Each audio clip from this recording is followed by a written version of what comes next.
Hello and welcome to Quiet RC. As usual, I'm Rob. You know, I actually keep a folder on my phone for livery ideas to paint, and sometimes they turn into cars that I end up doing, like this and this, this and this. This one became this one, and then this and this. And some of them honestly aren't even existing liveries on cars out there. They come from random places. This one came from a Swatch ad, but we'll get to that. Shh.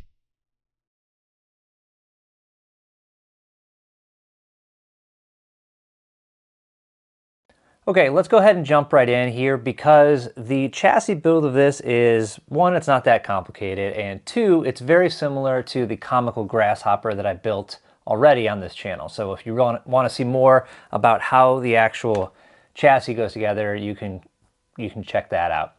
I will say though that the first step that you're going to do is actually disassembling, because what they do is they provide the rear gear case and motor already mounted up, already assembled. But you have to go in there, open it up, and take it apart because you have to get the bearings replaced. So they do actually provide instructions at the rear of the manual if you want to do maintenance on it, and that's where you can go if you really need to look it up. But honestly, pretty straightforward. That being said, as I put this back together here, you might notice that I'm using hex hardware. I do this every time where I say, no, just use the hardware provided. Don't go, switching it all out, making it more complicated. But honestly, just being able to use a hex driver is so much easier. So with this kit, I believe I counted about 42 10mm M3 button heads that you can use in this kit. That's what I swapped out. And then as far as other screw sizes go, you have about a dozen 14mm and about 4 or 5 of each, the 12, 18, and 25mm. So either you can just get a bulk pack of the 10mm and just do with what you will with the rest, or you can get like some sort of, variety pack. Either way, I have those linked down below if you ever want to look for them. Also, the other thing I'll have linked below is the bulk of the bearings. So this uses 16 bearings, all the same size. Tamiya is 1150, which means the outer diameter is 11mm, the inner diameter is 5mm, and they're 4mm thick. So you can just get those in bulk as well. Or if you want, you can also get the correct amount or, even higher quality ones if you really want to, from some place like Fast Eddie. So fast forward here a little bit, the rear gearbox and the rear arms are all done here. You can move on to the front. The arms for the front and the rear are assembled pretty much the same way. They're two pieces that are actually screwed together. There is a right and a wrong way. You just have to make sure that you have a line lined up on top of them, and that's how you know that you're assembling them the correct way. And with the front finished here, you put on this U-shaped hinge that hold on the front arms, and then that has a little plastic piece that screws onto the front of the car that holds it in place. I am replacing, or I did replace, the shocks with the Yeah Racing 55mm shock gear ones. So like these. The reason I'm replacing is the ones that come in the kit are just these horrible friction shocks, which honestly to me should not be included in their kits anymore at all. Regardless, when I measured those out, those came out to about 68mm. What I'm doing with the Yeah Racing ones here is they are going to lower the stance a little bit. That's what I wanted. But I am going to be using the longer eyelet versions, or whatever the bottom of the shock pieces are called. And that gets me about where I need to be. And what you do is, Yeah Racing includes ball studs, and you can use those on the top and the bottom. For the rear, in the front, you're only going to use them for the top. When you go to put on the front shocks on the bottom, they've actually had you leave out one screw on each arm up front, and then you're going to use one of the other kind of ball stud parts that's included with the Yeah Racing kit here. You're going to screw that 25mm screw all the way through. Tamiya has a plastic spacer that goes into the actual arm, and then you screw that whole thing through the whole arm. Okay, the chassis is two parts, and the easiest way I found was to put this center screw in first, then you can kind of hinge it together and tighten everything up. As you can see, I am not using the kit supplied wheels and tires. These are some spare aluminum Rolaro tires that came with my AK917. I've also done a video on that. 2 videos actually. However, these are basically just standard size touring car wheels and tires. So anything that size will fit on here because it's just a regular hex from like a touring car size. However, up front, I did have to use some spare 12mm hex spacers to get the correct offset out front. Otherwise, it would be too far inside the actual body shell. The thing that makes this wheelie so well is the crazy weight distribution. As built, before you put the battery in, it's about 55-45, 55 weight in the rear, 45% of it up front. When you put a nickel metal hydride battery in here up high like this, it goes to about 63% in the rear, only 37% up front.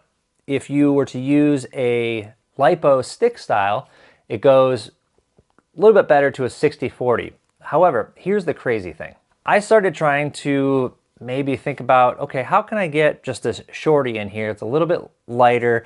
Maybe I can mount it up front somewhere, strap it down.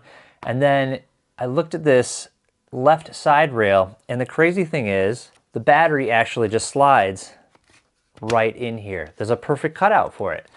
And one of the little gear shaft covers kind of sticks out a little bit, so it just sits on that. And then I'm just using a 300mm or 30cm non-slip strap to keep it in place. And then I just made this little connector here to connect to the included ESC.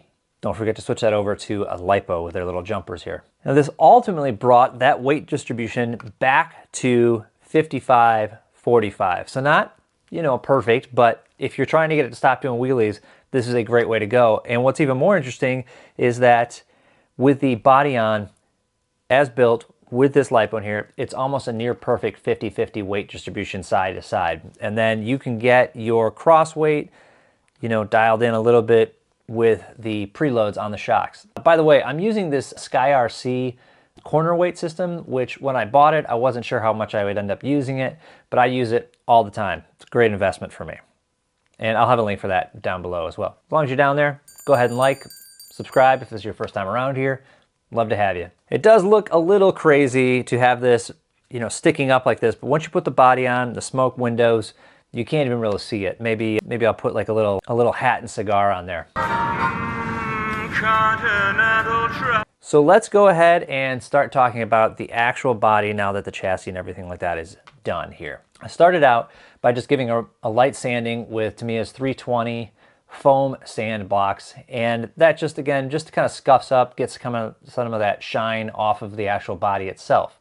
I also glued on the front kind of hood vents that are on there, and if you look, it's kind of strange. They are a little bit of a different color plastic when you put them on here, but those are just CA glued on. Now I go over the whole thing with just Tamiya's fine white primer, went over the driver figure as well with that primer.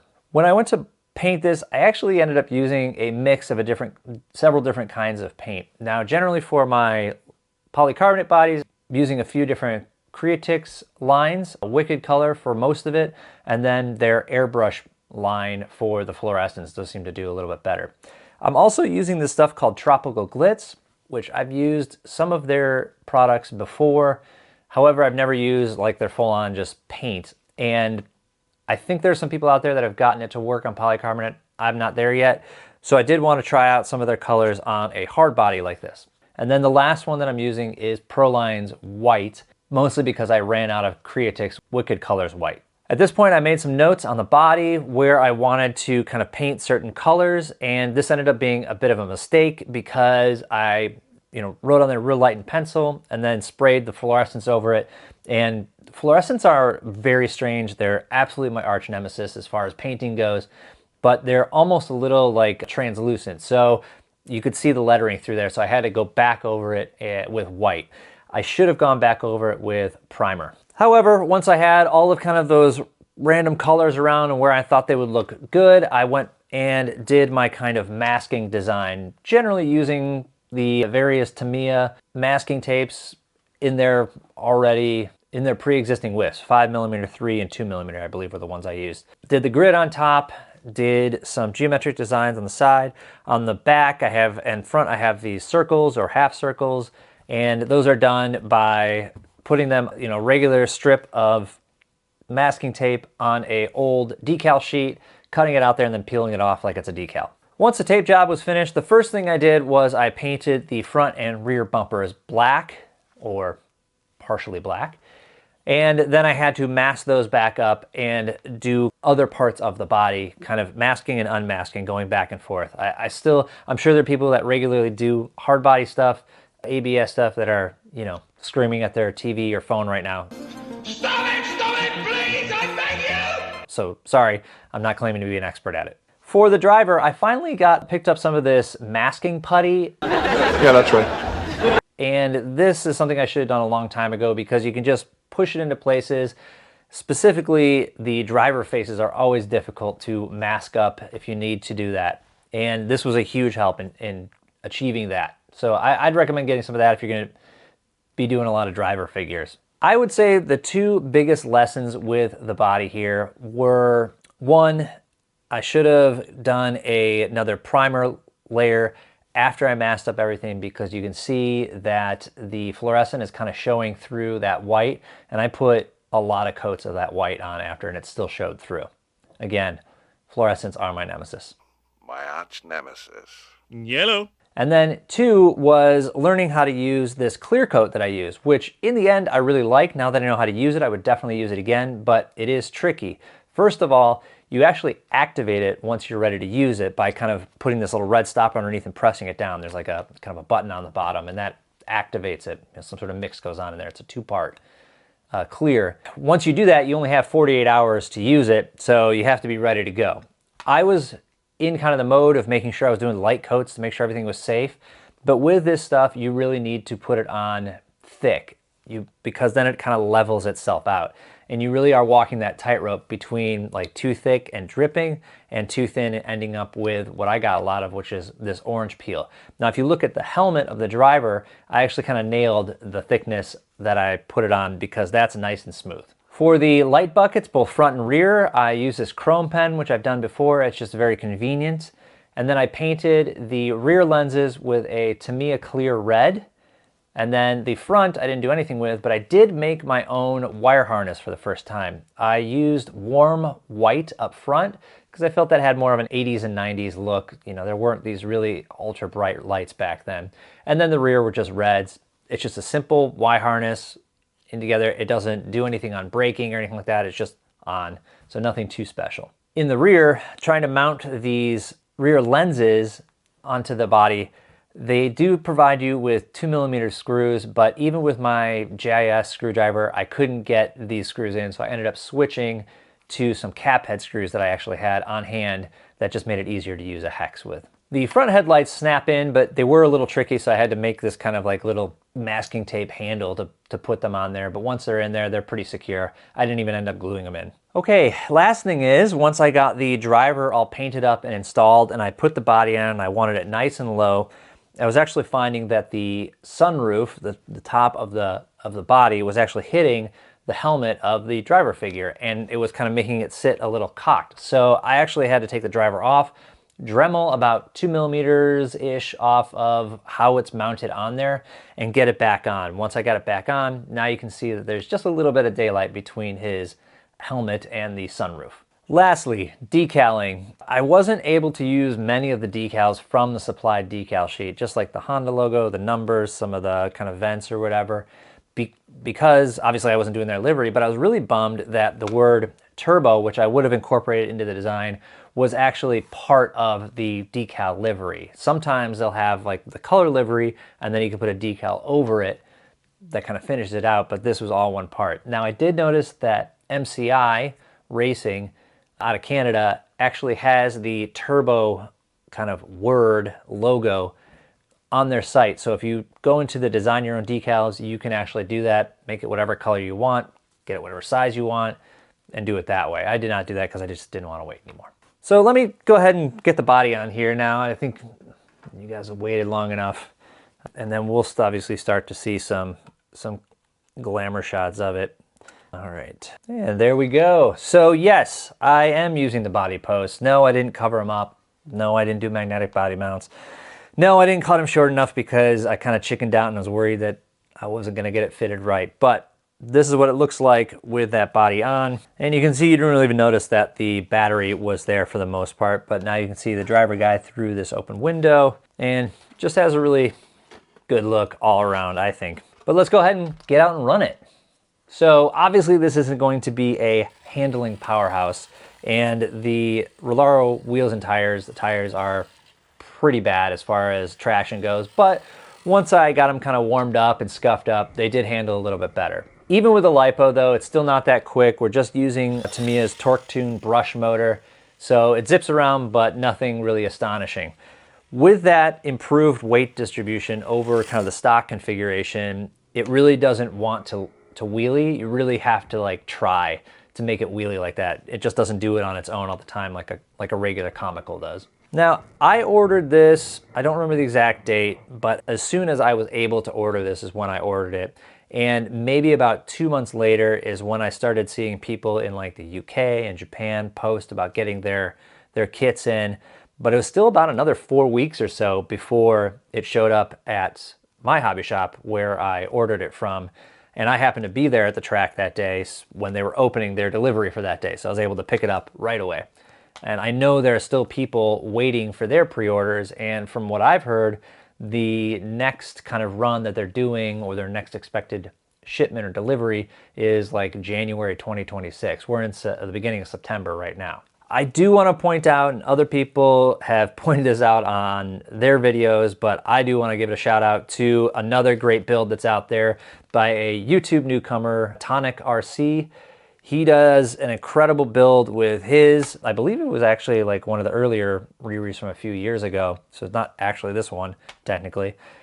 And he does kind of this Ayrton Senna tribute Honda kind of crossover one, and a lot of custom parts. Definitely worth looking up. Again, Tonic RC to check out that build. But I think that wraps it up for this video and this build.